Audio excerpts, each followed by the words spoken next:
We're now talking to Ramya Pothuri. Ramya Pothuri. Okay, Ramya Poultry. Okay, thank you so much. Of course. Why don't I start again with the correct? Yeah, sure. So it's like Ramya, like R-U-M-Y-A. It's kind of confusing because it's spelled R-A-M-Y-A, Okay. but pronounced R-U-M-Y-A. Okay. Sorry about that. Don't even worry about it. Okay. I have a question. First of all, can you tell me a bit about your background as a performer? Yeah. So I have been singing my whole life. So literally, my mom put me on stage when I was like 2 or 3. So just like singing like at birthday parties and just little things like that to start with. But then when I was like around a teenager in high school, I was doing a lot of like school performances, and I just was like really showing a love for music, and my parents saw it, so they encouraged me a lot and put me like, I was in a lot of extracurriculars involving music. And like I used to go to like this, I was in this church band, just like performing a lot as a kid. But then a couple years after that, I decided that I wanted it to be like more of a career. So I started doing more like cover shows, like where I would get booked for like a club or like a hotel and just sing covers for like 3 hours, like things like that, kind of like background music shows. That's where it started, where I would kind of do it as a career. And then a couple years after that, I started making my own music and then started performing that. And that's when I started playing more venues and more festivals. Yeah. What would you say your biggest influences are? Oh my God, probably a big influence I had as a kid was Beyonce. Just like vocally, I used to sing her songs a lot, so I think a lot of my skills as a vocalist come from her.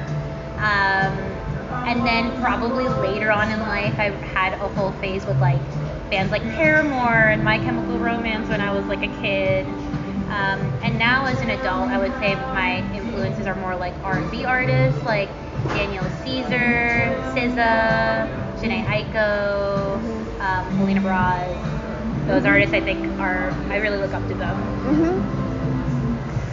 It's pretty interesting that, R&B is this music that keeps evolving over time. Not with, say, Beyonce, SZA, The Weeknd. Yes. It's like, I think like now, there's obviously like more like classic, like early 2000s R&B, but now like there's so many more like neo soul, I feel like it's a very evolving genre, but I feel like the core of it stays the same, like very like vocal driven. There's a lot of just like feel and like it's a very like sensual genre. I wouldn't say I'm like pure R&B in any way. I just think I'm like, it's something I listen to a lot, so it just bleeds into my music. But yeah. Do you listen to some of the older singers like, I don't know, Aretha Franklin, Whitney Houston? Yes, definitely a lot. Like when I was a kid, my mom would listen to them a lot. And I think like it just like, I think when you're like a little kid, you're absorbing that music more than you know. And sometimes I'll like listen and I'm like, oh, like this is very much like that one song my mom used to play when I was a kid, and she used to play a lot of Aretha Franklin. So yeah, definitely. You spent some time traveling in India. Could you tell me a bit about that? Yeah, no, so when I was 16 years old, my parents who immigrated from India in their like mid-20s, but they met here and I was born here, but around that time they decided that they wanted to move back. For them that always felt like home, so they had always planned to go back to India at the end of the day. So I ended up moving with them because I was too young to like not, and I didn't really want to at the time. But then it became my new home for like 6 years. I was there for a while, and then I moved back eventually. But definitely in those like 6 years, I really like enjoyed my time there, and that's where I started my career as an artist. Like I started writing, I started performing in India. So it's like, it has a very special place in my heart because it's like the beginning of everything for me. Which part of India? I'm just curious. Yeah, no, I first moved to Hyderabad, which is where my parents are from. But after finishing high school in Hyderabad, I moved to Mumbai, and that's where I started my career as an artist. And I lived there for 3 years. Yeah. What did it feel like? What was the thing that really motivated you to come back to the States? Honestly, I think at the end of the day, I kind of always knew I was going to come back because it felt a little more like home to me because I grew up here. LA specifically had been a dream of mine since I was a kid. I like visited LA when I was a child with my parents. We did this like PCH road trip when I was a kid, and I remember telling my parents then when I was like 10, I was like, I'm gonna move here one day. Like this is my future home. So I think I just always knew I was gonna end up in LA. And the moment I think I like had the means to do it and like had saved enough money, because I was living in India at the time, so it's really hard to like move from India back here because it's just a lot more expensive here. So I really saved up and worked really hard and kind of did that move by myself. And I think at the moment I felt like I could do it, I did it.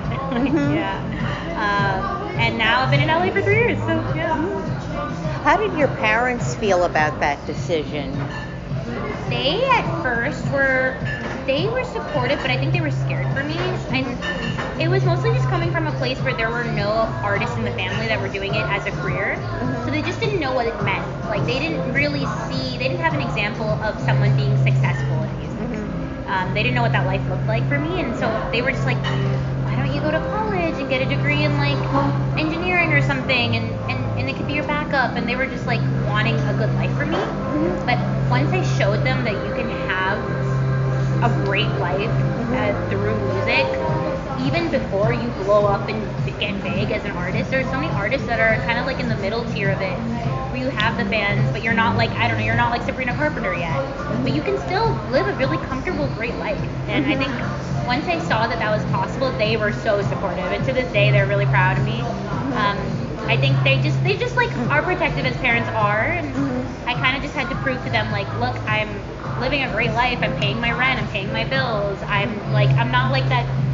There's like idea of like, oh, starving artist, you know, like they were like scared that that's what it's like, and I was like, no, there's like that in between part of being an artist where you're maybe not famous yet, but you're successful.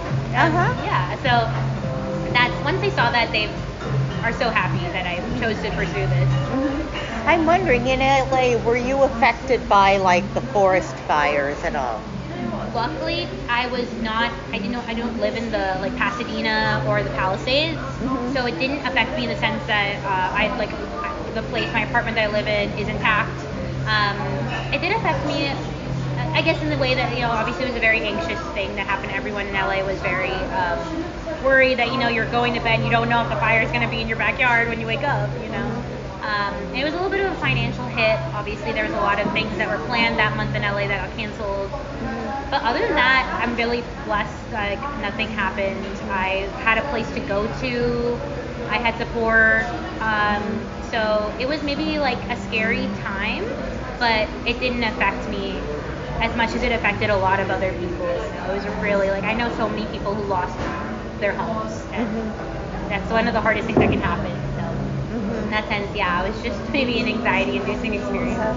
I'm wondering, how have some of your fellow musicians responded to this? Because I know there was a fire aid show with a lot of like the superstars. Big what artists. about? Yeah, a lot of people who had shows that month donated like half the proceeds to like different charities that are helping, and like so many people I know. I had evacuated, so I wasn't there, but so many of my friends who stayed in LA were regularly going to like drives and like donating and volunteering, and I think they really, like, the community came together so much for something like this. And people didn't even need more volunteers. People were like, you know, a lot of my friends were going to places and they were like getting sent home because there were enough people. So I was just like, wow, the city's like coming together. I think that's LA. LA is like very community driven. It's one of the really cool things about that city. What are your plans for the future after South by? So hopefully after South by Southwest, I'm gonna, like, all the people that I've met, I really hope to keep those friendships going, even that, you know, where everyone's gonna go back to their respective cities. But I really want to just keep in touch with everyone that I've met. Because I met so many wonderful people here in the 1 week that I've been here. So, and especially the people that I met that live in LA, I hope to be able to see them in person more and go to their shows when they come to mine and keep supporting them and being supported by them. And I really hope that I get to come back again. But yeah, I think, like, my goal is to to all these people that I've met, I just want to like I've met like directors, I've met people who make music videos, I've met other artists. I just want to keep working with them after. That's my big goal. And then ideally like keep releasing music, play bigger shows, like just have it be bigger and better from here every day.